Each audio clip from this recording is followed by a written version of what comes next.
La noche antes de cumplir 95 años, un hombre que había sobrevivido a golpes de Estado, exilios políticos y a la furia de las calles, se apagó en silencio. Pero lo verdaderamente inquietante no es cómo murió, sino cómo vivió. Durante décadas, Sixto Durán Ballén caminó por Ecuador como si llevara un reloj invisible en el pecho, uno que le repetía que el tiempo no perdona, y que el poder tampoco. Porque a veces la historia no la escriben los más jóvenes ni los más fuertes, sino los que aprenden a resistir cuando todo alrededor se derrumba. Quito, 1921. En una ciudad de aire frío y campanas antiguas, nace Sixto Alfonso Durán Ballén, en una familia de tradición y disciplina. Desde niño, el mundo le enseña una primera lección.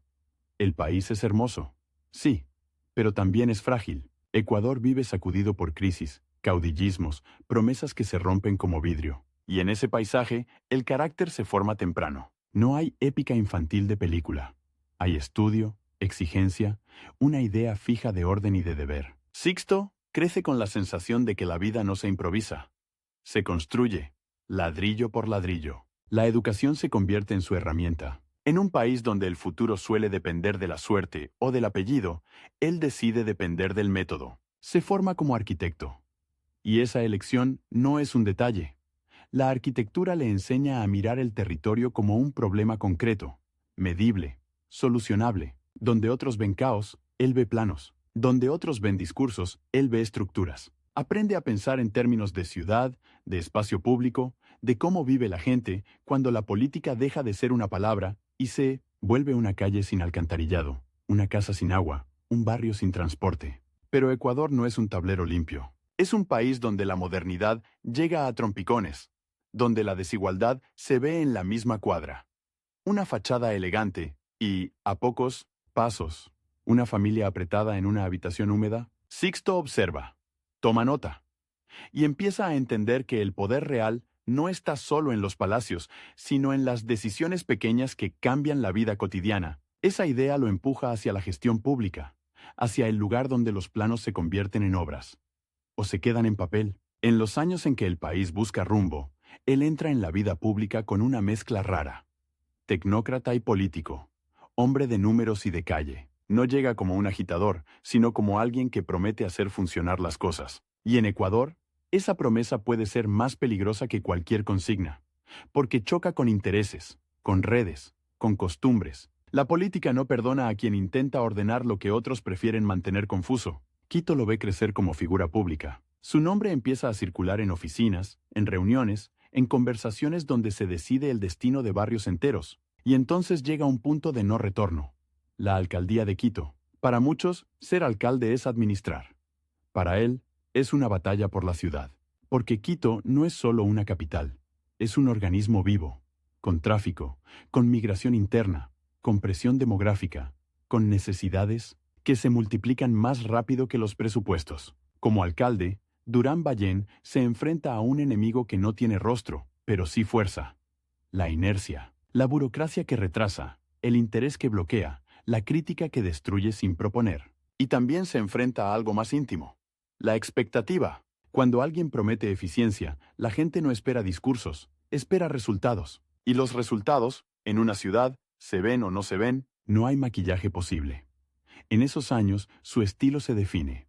Sobrio, directo, con una autoridad que no necesita gritar. No es el político que busca aplausos fáciles. Es el administrador que quiere dejar huella en cemento y asfalto. Y eso, paradójicamente, lo vuelve más visible. Porque en un país acostumbrado a la retórica, el que hace obras se vuelve un espejo incómodo.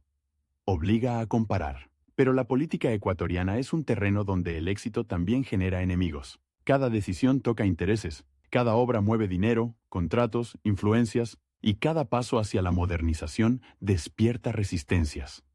De quienes temen perder control, de quienes viven del desorden, de quienes prefieren que nada cambie para seguir siendo indispensables. Sixto aprende que gobernar no es solo decidir, es sobrevivir a la reacción. En paralelo, el país atraviesa tensiones constantes. Ecuador, en la segunda mitad del siglo XX, es un escenario de inestabilidad. Gobiernos que caen, fuerzas armadas que intervienen, partidos que se fragmentan, crisis económicas que golpean a los más pobres primero. En ese contexto, la figura de Durán Ballén se mueve como alguien que intenta mantener el equilibrio en un barco que se sacude sin aviso, y entonces aparece el gran imán de la política ecuatoriana de la época, José María Velasco Ibarra. Un nombre que no se pronuncia, se invoca, carismático, dominante, capaz de arrastrar multitudes y de dividir al país con la misma facilidad. Para cualquier político de esos años, Velasco es una sombra enorme. O estás con él, o estás contra él, o te aplasta sin darse cuenta. Durán Ballén entra en ese universo donde la lealtad y la distancia se miden con precisión quirúrgica. En 1956, Durán Ballén asume como ministro de Obras Públicas durante el gobierno de Velasco Ibarra, y ahí el conflicto se vuelve real, tangible, peligroso, porque Obras Públicas no es un ministerio decorativo. Es el lugar donde se decide qué se construye, dónde se invierte, qué región recibe carreteras y cuál queda aislada. Es poder en estado puro, pero también es exposición total. Cada puente es una promesa, cada carretera, una disputa, cada contrato, una tentación. En ese despacho, Sixto se enfrenta a una presión doble. Por un lado, la urgencia de un país que necesita infraestructura para no quedarse atrás. Por otro, la lógica política que quiere convertir cada obra en propaganda, cada inauguración en un acto de culto personal. Y Durán Ballén, formado en la idea de la planificación, choca con el ritmo impredecible del caudillismo. Es como intentar construir una casa mientras alguien cambia el plano cada mañana. La tensión no siempre se ve en público, pero se siente en los pasillos. En Ecuador, los gobiernos no solo se desgastan por la oposición, se desgastan por dentro. Y Velasco Ibarra, con su temperamento y su forma de ejercer el poder, convierte el entorno en un campo minado. Durán Ballén aprende a moverse con cuidado, a sostener su criterio sin romper del todo, a defender la técnica en un mundo de impulsos. Pero hay algo que lo marca. La sensación de que el país vive al borde del abismo institucional, que cualquier avance puede ser barrido por una crisis política, que una obra puede quedar inconclusa no por falta de ingeniería, sino por falta de estabilidad. Y esa idea se le queda clavada como una espina.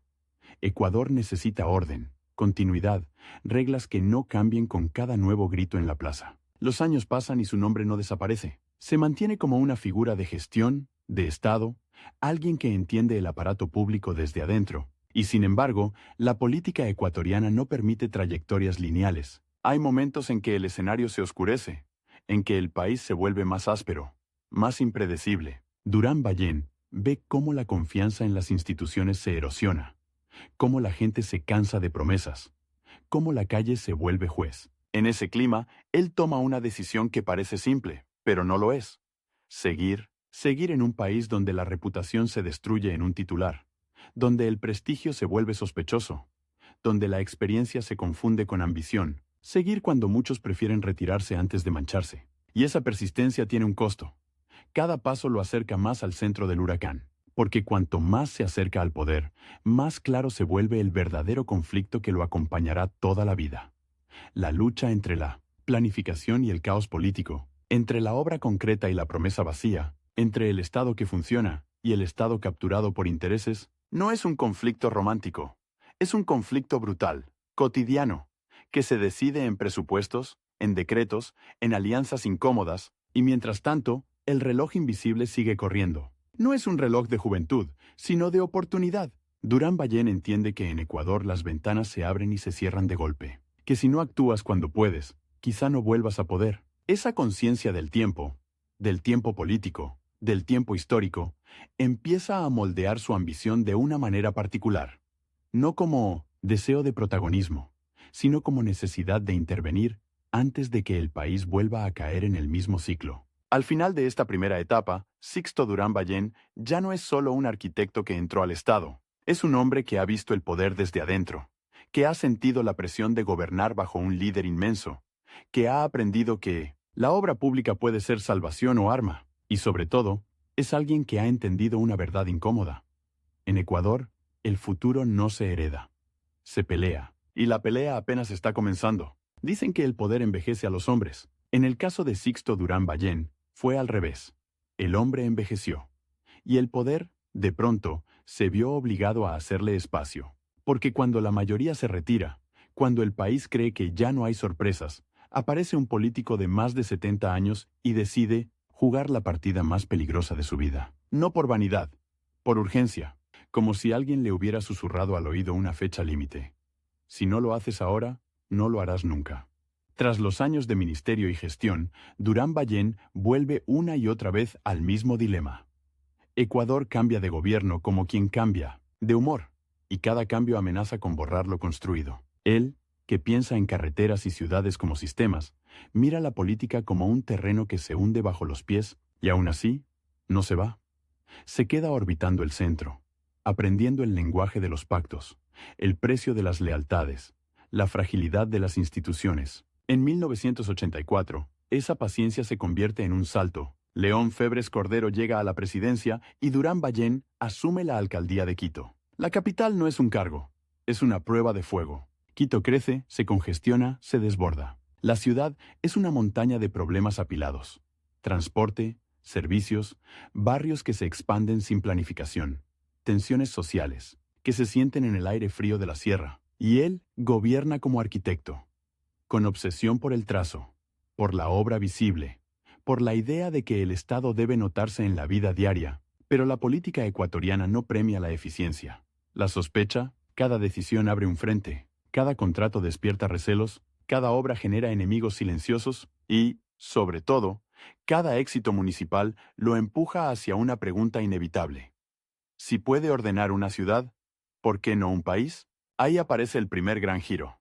Durán Ballén no es un outsider, pero tampoco encaja del todo en el molde del caudillo. Su estilo es sobrio, casi áspero. No seduce con frases grandilocuentes. Insiste con números, con planes, con disciplina. Y en Ecuador, esa forma de hablar puede sonar como una provocación, porque la gente está acostumbrada a promesas que se sienten bonitas, aunque no se cumplan. Él ofrece algo menos romántico y más peligroso. Resultados. A finales de los 80, el Partido Social Cristiano se convierte en su plataforma natural. Es un espacio de poder real, con estructura, con músculo electoral, con presencia en la costa y en la sierra. Durán Ballén se mueve ahí como un hombre que cree que, por fin, tiene un vehículo para llegar más lejos. Y entonces, cuando parece que el camino está trazado, llega el golpe que cambia todo. El partido no lo elige como su candidato presidencial para 1992. La decisión cae como una puerta que se cierra en la cara. Ese momento es más que una derrota interna, es una humillación política. En un país donde la lealtad se cobra y se paga, quedarse fuera significa quedar expuesto, vulnerable, casi acabado. Muchos habrían aceptado el retiro, otros habrían negociado un consuelo. Durán Ballén hace algo distinto. Rompe. Y romper, en política ecuatoriana, no es un gesto elegante. Es declararte enemigo de tu propia casa. Es perder apoyos, financiamiento, operadores, medios aliados. Es caminar hacia la campaña con menos recursos y más dudas. Pero también es liberarte del guión. Durán Ballén funda el Partido Unidad Republicana. Un nombre que suena a reconstrucción, a orden, a un país que necesita volver a armarse pieza por pieza. En ese punto, el reloj invisible se vuelve audible. Él ya no es un joven que puede esperar otra oportunidad. Tiene 70 años. Sabe que el tiempo político es cruel. Hoy te escuchan, mañana te olvidan.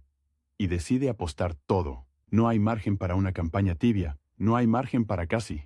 Es ahora o nunca. La campaña de 1992 se convierte en una carrera contra dos enemigos.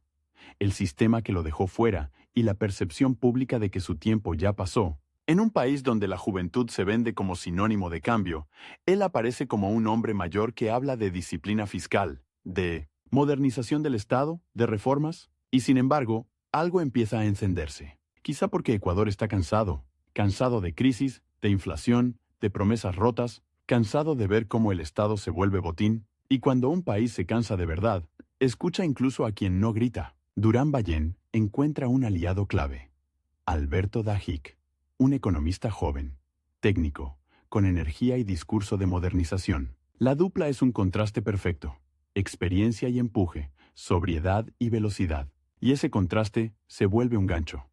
El viejo arquitecto que no viene a improvisar, acompañado por un tecnócrata que promete ordenar las cuentas, la narrativa se arma sola. Vamos a reconstruir. Pero la política no es un plano, es una pelea cuerpo a cuerpo. En la primera vuelta, el escenario es incierto. En la segunda, el país se parte en emociones. Y entonces llega el momento que define su vida. Durán Ballén gana la presidencia y asume el 10 de agosto de 1992. El triunfo no trae calma, trae vértigo, porque Ecuador no entrega el poder como un trofeo, lo entrega como una bomba con la mecha encendida. El nuevo presidente recibe un país con problemas estructurales, déficit, presiones sociales, un Estado pesado, demandas regionales y una ciudadanía que quiere soluciones rápidas. Y él, que ha prometido orden, se enfrenta a la pregunta más cruel: ¿cómo imponer disciplina sin incendiar la calle? Desde el inicio, su gobierno se plantea como un proyecto de reformas: modernizar, ajustar, privatizar o reestructurar empresas estatales, reducir el peso del Estado, atraer inversión. En el papel suena lógico. En la vida real, cada medida toca nervios, porque detrás de cada institución hay empleos, sindicatos, redes de poder, familias enteras que dependen de un salario público. Y detrás de cada subsidio hay una olla que hierve en un barrio. Durán Ballén entiende que el tiempo no está de su lado, no solo por su edad, sino por la velocidad con la que se desgastan los gobiernos en Ecuador. Un presidente puede perder autoridad en meses, así que acelera. Y al acelerar, provoca resistencia. La tensión sube como una cuerda estirada al máximo. Y entonces, cuando el conflicto interno ya es fuerte, aparece el enemigo externo, un enemigo con nombre y frontera. En 1995 estalla la Guerra del Cenepa, un enfrentamiento armado con Perú en la zona del Alto Cenepa, en la cordillera del Cóndor. De pronto, la política económica queda en segundo plano. El país mira hacia la selva, hacia un territorio difícil, húmedo, mortal, donde la guerra no se ve como en las películas. Se siente como barro, como niebla, como disparos que no sabes de dónde vienen. Para Durán Ballén, la guerra es una prueba brutal. No es un líder militar, pero es el comandante político de un país en armas. Y ahí surge una frase que se vuelve marca de su presidencia: ni un paso atrás. No es solo un eslogan. Es una declaración que electriza a una nación herida en su orgullo. La popularidad sube, la unidad nacional se compacta, la oposición se queda sin aire por un momento. En tiempos de guerra, el país busca firmeza, y él la ofrece sin titubeos. Pero la guerra también tiene un costo invisible. Acelera el desgaste, consume recursos, endurece el clima político. Y cuando el conflicto armado se enfría, el país vuelve a mirar la economía, el empleo, los precios, la desigualdad. La luna de miel patriótica se termina, y el gobierno vuelve a estar solo frente a sus reformas. Ahí llega otro giro inesperado, uno que golpea desde adentro. El vicepresidente Alberto Dajic, pieza central del proyecto económico, queda envuelto en acusaciones de mal uso de fondos públicos. La crisis no es solo legal, es simbólica. El gobierno que prometía orden y modernización queda manchado por sospechas. Dajic termina saliendo del país y pidiendo asilo en Costa Rica. Para Durán Ballén, es como si le arrancaran un motor en plena subida. La oposición huele sangre, los aliados dudan, la prensa presiona, y el presidente, ya mayor, se encuentra en el centro de un huracán donde cada día cuenta, porque ahora el reloj no solo marca su edad, marca la supervivencia política de su administración. Si no recompone el control, su gobierno puede convertirse en un cadáver que camina. Durán Ballén responde con lo que conoce: firmeza, distancia emocional, insistencia en que el Estado debe sostenerse. Pero el país no es un edificio que se refuerza con columnas nuevas. Es una multitud que se mueve por miedo, por esperanza, por rabia. Y en ese Ecuador de mediados de los 90, la rabia es un combustible abundante. Aún así, él no retrocede.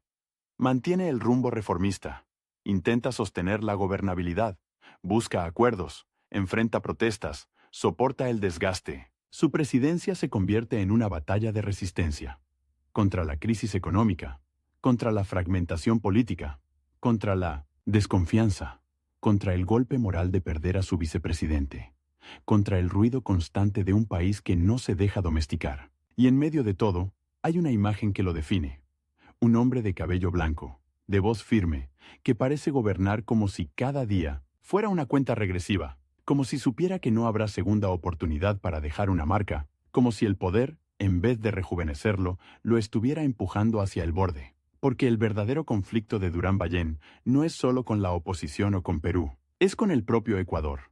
Un país que exige orden, pero se rebela contra el costo del orden, que pide modernización, pero teme perder lo poco que tiene, que quiere un Estado eficiente, pero desconfía de quien intenta cambiarlo. Y él, atrapado en esa contradicción, sigue adelante. Cuando el mandato avanza hacia su tramo final, la pregunta ya no es si su gobierno será popular. La pregunta es si sobrevivirá políticamente sin romperse. Y Durán Ballén, que ha pasado la vida construyendo, descubre que gobernar un país no es levantar una obra. Es sostener un techo mientras todos discuten quién debe cargar las vigas. Y el tiempo, implacable, sigue contando. Hay un instante en el que un presidente descubre que la guerra no termina cuando callan los fusiles. Termina cuando el país vuelve a mirarte a los ojos y te pregunta, sin piedad: ¿y ahora qué? En 1995, Sixto Durán Ballén había pronunciado "ni un paso atrás", y Ecuador lo repitió como un juramento. Pero el juramento no paga sueldos, no baja precios, no cura la desconfianza. Y cuando el eco patriótico se apaga, queda el sonido más peligroso para un gobernante: el de la paciencia rompiéndose. Durán Ballén entra en la segunda mitad de su mandato con una cuenta regresiva doble. La primera es biológica.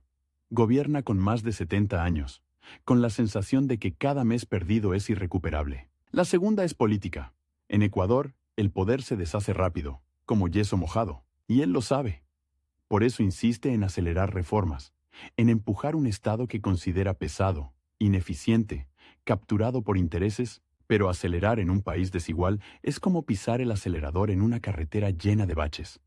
El golpe lo siente todo el mundo. La agenda económica de su gobierno: ajustes, modernización, intentos de privatización, reestructuración de empresas públicas, disciplina fiscal, no es un conjunto de tecnicismos, es una pelea por el control del futuro. Para Durán Ballén, el Estado debía dejar de ser un botín y convertirse en una máquina que funcione. Para sus adversarios, esas medidas olían a recorte, a pérdida, a amenaza. Y para miles de familias, el debate no era ideológico. Era la pregunta concreta de si el dinero alcanzaría para el mercado. En ese clima, la ausencia de Alberto Dajic se vuelve un vacío que no se puede disimular. El vicepresidente no era solo un compañero de fórmula. Era el rostro joven del proyecto, el traductor técnico, el motor que explicaba por qué el sacrificio valía la pena. Cuando Dajic sale del país y pide asilo en Costa Rica, el gobierno queda con una herida abierta. La oposición no necesita inventar un relato. Lo tiene servido. Prometieron orden y trajeron escándalo. Y en política, a veces una sospecha pesa más que una sentencia. Durán Ballén reacciona como reacciona un hombre formado en la disciplina. Endurece el gesto, se aferra al timón, intenta separar su figura del caso. Pero el daño no es solo jurídico, es emocional. La gente no discute expedientes, discute confianza. Y la confianza, una vez rota, no se repara con comunicados. Aún así, el presidente no se repliega. Busca sostener gobernabilidad en un Congreso fragmentado, donde cada voto cuesta, donde cada acuerdo tiene fecha de caducidad. En Ecuador, los partidos se mueven como placas tectónicas. Hoy se alinean, mañana chocan. Durán Ballén, que venía de romper con su antigua casa política, gobierna sin una estructura partidaria tan sólida como la de sus rivales tradicionales. Eso lo obliga a negociar con precisión quirúrgica, a construir mayorías temporales, a pagar el precio de cada alianza, y mientras en Quito se negocia, en la calle se acumula presión. Sindicatos, organizaciones sociales, sectores que sienten que el ajuste cae siempre sobre los mismos. La protesta se convierte en un termómetro diario. No es una sola marcha. Es una atmósfera, un rumor constante de inconformidad que sube y baja, pero nunca desaparece. Durán Ballén, con su estilo sobrio, no es un presidente de abrazos ni de plazas. Es un presidente de escritorio, de decreto, de obra. Y en un país que exige cercanía emocional, esa distancia se interpreta como frialdad. Entonces el gobierno intenta hablar con hechos, infraestructura, carreteras, proyectos que conecten regiones, que muestren Estado. Durán Ballén piensa como arquitecto. Si el país se siente roto, hay que unirlo con cemento. Pero el cemento tarda en secar. Y la política exige resultados inmediatos. Cada inauguración compite con el precio del pan, con el costo del transporte, con el miedo al desempleo. Y el presidente, que cree en la lógica de largo plazo, se enfrenta a un enemigo que no se puede convencer con planos: la urgencia cotidiana. En medio de esa tensión, aparece otro frente: el de la seguridad interna y la fragilidad institucional. Ecuador no es un tablero estable, es un sistema nervioso. Cualquier crisis se amplifica, y el caso Dajic deja una lección cruel. el enemigo más peligroso no siempre está enfrente, gritando. A veces está dentro, erosionando la credibilidad desde el corazón del proyecto. Durán Ballén intenta recomponer el gabinete, ajustar el rumbo, sostener la disciplina. Pero cada movimiento se lee como síntoma de debilidad. La oposición presiona, los medios investigan, los aliados se vuelven cautelosos. Y el presidente, que había ganado con la promesa de reconstrucción, empieza a ser retratado por algunos como un hombre que resiste más que un hombre que transforma. Sin embargo, hay un giro que pocos anticipan. Su figura, lejos de derrumbarse, se endurece. Durán Ballén no se quiebra en público, no se victimiza, no se vuelve melodramático. Y esa terquedad, para unos admirable, para otros insoportable, se convierte en su marca. En un país donde muchos líderes cambian de discurso según el viento, él insiste en el mismo tono, como si la coherencia fuera una forma de defensa, pero la coherencia también puede ser una jaula, porque cuando el país cambia de humor, el líder que no cambia parece desconectado. Y ahí se instala el conflicto más real de su presidencia. No es solo la oposición, ni el Congreso, ni el escándalo del vicepresidente. Es el choque entre su idea de Estado y la cultura política ecuatoriana, acostumbrada a la negociación permanente, al parche, al atajo, a la promesa que calma aunque no resuelva. La guerra del Cenepa había dado al gobierno un momento de unidad nacional. Ahora, sin guerra, la unidad se deshilacha, y Durán Ballén descubre que la paz puede ser más ingrata que el conflicto. En la paz, cada sector vuelve a exigir lo suyo. La costa y la sierra, los empresarios y los trabajadores, los tecnócratas y los políticos tradicionales. Todos quieren algo distinto, todos creen tener derecho a más. Y el presidente, con el reloj corriendo, no puede complacer a todos sin traicionar su propio programa. En ese escenario, su frase, ni un paso atrás, empieza a adquirir un doble filo. Ya no es solo una consigna militar. Se vuelve una descripción de su carácter. No retrocede ante la presión, pero tampoco siempre logra convertir esa firmeza en consenso. Y gobernar sin consenso en Ecuador es caminar sobre vidrio. Avanzas, sí, pero sangras. Aún así, su administración deja huellas concretas. La idea de modernización del Estado, con todas sus controversias, empuja debates que no se pueden desinventar. La discusión sobre eficiencia, sobre el tamaño del sector público, sobre la necesidad de reglas fiscales y de instituciones más técnicas, queda instalada. Para muchos, Durán Ballén representa el intento, imperfecto, resistido, de mover al país hacia una lógica más administrativa y menos clientelar. Para otros, simboliza el costo social de esa lógica. Y mientras el gobierno se acerca a su tramo final, la tensión cambia de forma. Ya no es solo la pelea por aprobar medidas, sino la pelea por llegar. Llegar al final del mandato en un país donde la estabilidad presidencial no siempre está garantizada. Durán Ballén siente esa amenaza como un frío constante, no porque haya un golpe anunciado, sino porque el desgaste puede volverse una avalancha. En Ecuador, un presidente puede amanecer con autoridad y anochecer con el poder en duda. Por eso, en los últimos años de su presidencia, su estrategia se parece a una resistencia organizada. Mantener el control institucional. Evitar que el escándalo se convierta en parálisis total. Sostener la administración pública funcionando y, sobre todo, no permitir que el gobierno se desmorone en una crisis final que borre todo lo anterior. Es una batalla menos épica que la del Cenepa, pero más larga y más silenciosa. La batalla por la continuidad. Y aquí aparece una imagen poderosa, casi cinematográfica. El viejo arquitecto, rodeado de papeles, de cifras, de informes, escuchando el ruido de un país impaciente al otro lado de las ventanas. Afuera, la calle exige calor humano. Adentro, él responde con estructura. Afuera, piden alivio inmediato. Adentro, él habla de sostenibilidad. Es el choque de dos tiempos. El tiempo de la gente y el tiempo del Estado. Y Durán Ballén, con su vida entera marcada por la planificación, intenta imponer el tiempo largo en un país que vive al día. Cuando finalmente se acerca 1996, el ambiente político ya está cargado con la siguiente pelea electoral. Los actores se reposicionan, los discursos se radicalizan, las promesas vuelven a inflarse. Y Durán Ballén, que llegó como ruptura y como apuesta tardía, se prepara para entregar el mando con una mezcla de desgaste y obstinación. No se va como un caudillo amado, tampoco como un derrotado absoluto. Se va como un hombre que sostuvo el poder en condiciones adversas, que enfrentó una guerra, que sobrevivió a una crisis interna devastadora y que, aún así, Insistió en gobernar con la idea fija de que el país debía ordenarse, pero el último tramo tiene su propia crueldad. Cuando un presidente está por salir, todos lo miran como pasado. Y el pasado, en política, es un territorio donde cualquiera puede reescribir tu historia. Durán Ballén lo sabe. Por eso, hasta el final, se aferra a su identidad. La del hombre que no retrocede. La del gobernante que, con el tiempo en contra, prefirió ser impopular antes que ser indeciso. La del político que llegó tarde a la presidencia, pero no llegó a descansar. Y cuando el poder empieza a soltarse de sus manos, queda flotando una pregunta que no se responde con aplausos ni con insultos. ¿Cuánto de lo que intentó cambiar era realmente posible en ese Ecuador? Porque quizá el conflicto central de Sixto Durán Ballén no fue una persona ni un partido. Fue una estructura entera. Un país que quiere modernidad, pero teme el precio. Que exige orden, pero desconfía del que ordena.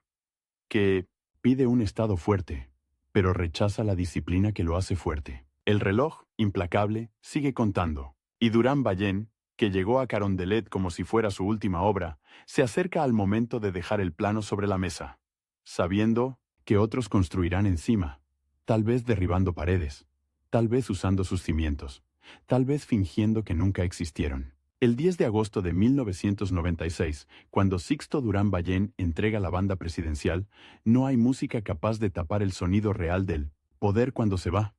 Un silencio seco, como cuando se apaga un generador y de pronto notas que la casa estaba vibrando. Afuera, el país ya está mirando a otro lado. Adentro, en ese último recorrido por Carondelet, queda una sensación incómoda. El hombre que juró ni un paso atrás, ahora tiene que dar el paso más difícil de todos. Salir. Y lo hace con una cuenta regresiva que no se detiene.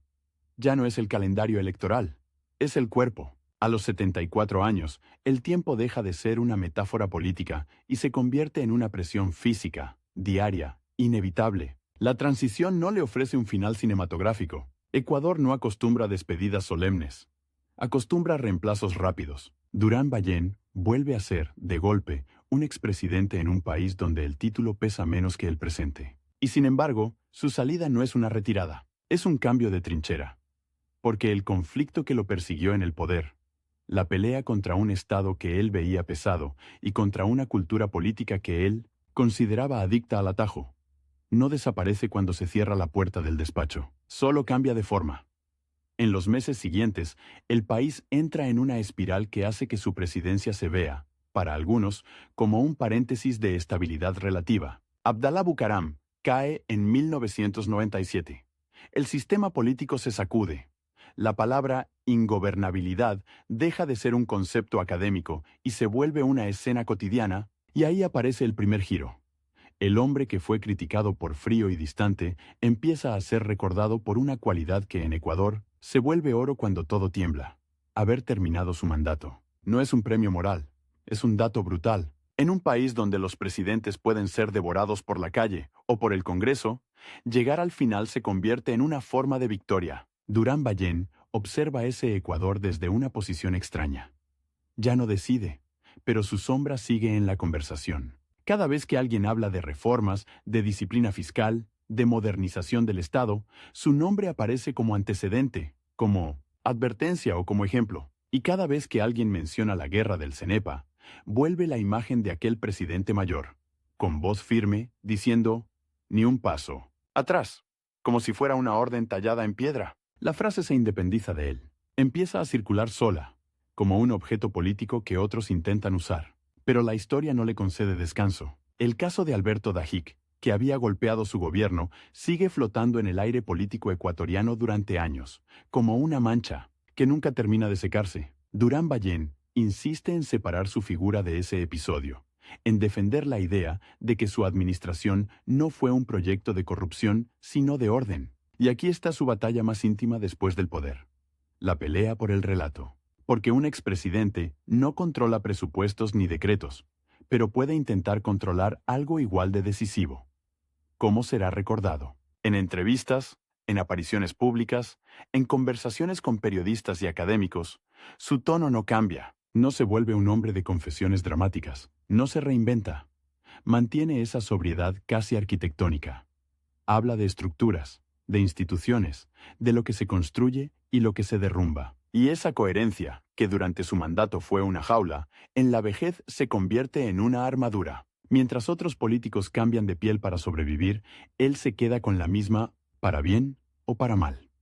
El país, mientras tanto, se precipita hacia una de las crisis más duras de su historia reciente. A finales de los 90, el sistema financiero colapsa, la economía se desangra, miles de familias pierden ahorros, y la migración se vuelve una herida abierta. Maletas, despedidas, aeropuertos llenos de gente que se va sin saber si volverá.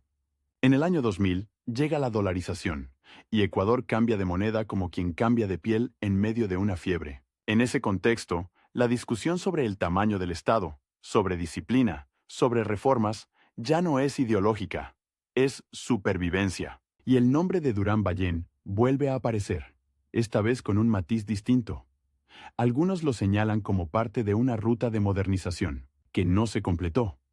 Otros lo ven como un antecedente de políticas que, según ellos, abrieron la puerta a ajustes dolorosos. La memoria se vuelve un campo de batalla donde cada quien coloca sus banderas, pero hay un hecho que atraviesa todas las interpretaciones.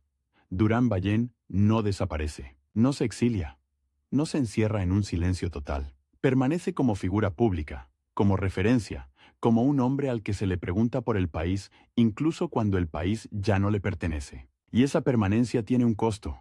Ver cómo Ecuador se transforma sin poder intervenir.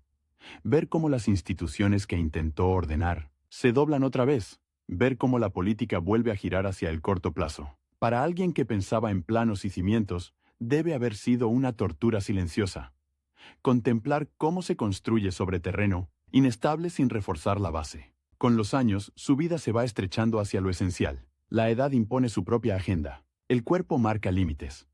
Los actos públicos se vuelven menos frecuentes, y aparece la otra cuenta regresiva, la que no se negocia, la biológica. El tiempo, que durante su presidencia era un enemigo político, ahora es un enemigo íntimo. Cada aniversario, cada aparición, cada fotografía reciente lo dice sin palabras. El hombre que llegó tarde al poder está viviendo el tramo final de su vida. Y entonces ocurre un detalle que parece pequeño, pero es profundamente simbólico. Durán Ballén muere el 15 de noviembre de 2016, un 1900 día después de cumplir 95 años, como si incluso su despedida tuviera esa precisión de calendario, esa obsesión por el orden. Un día, 24 horas, el margen mínimo. La vida le concede el cumpleaños y le quita el día siguiente. Es un golpe narrativo que la realidad escribe sin pedir permiso. El expresidente que vivió con el reloj encima se va justo cuando el reloj marca un número redondo. La noticia recorre Ecuador con esa mezcla de respeto y discusión que solo se reserva para figuras que no fueron neutrales. No hay unanimidad porque nunca la hubo. Hay quienes lo recuerdan como el presidente de la guerra del Cenepa, el hombre que sostuvo la línea cuando el país necesitaba firmeza. Hay quienes lo recuerdan como el reformista que intentó modernizar el Estado y pagó el precio de la impopularidad. Hay quienes no le perdonan el costo social de sus políticas, ni el desgaste que dejó el escándalo de su vicepresidente. Y hay quienes, con el paso del tiempo, lo miran con una lente más fría, como un político de transición, un intento de tecnocracia, en un país que se resiste a ser administrado como una oficina. Pero el legado real no se mide solo en aplausos o reproches, se mide en huellas. Y Durán Ballén dejó varias, aunque algunas sean incómodas. Dejó instalada la idea de que el Estado ecuatoriano no podía seguir funcionando como botín permanente sin pagar un precio. Dejó la discusión sobre eficiencia, sobre instituciones, sobre disciplina fiscal, como un debate inevitable. Dejó, también, una lección amarga, que intentar ordenar un país sin construir al mismo tiempo un puente emocional con la gente puede convertir cualquier reforma en una provocación. Y dejó una imagen que, para bien o para mal, se volvió parte del archivo simbólico del Ecuador. Un presidente mayor, serio, casi austero, sosteniendo una consigna que parecía militar pero era personal.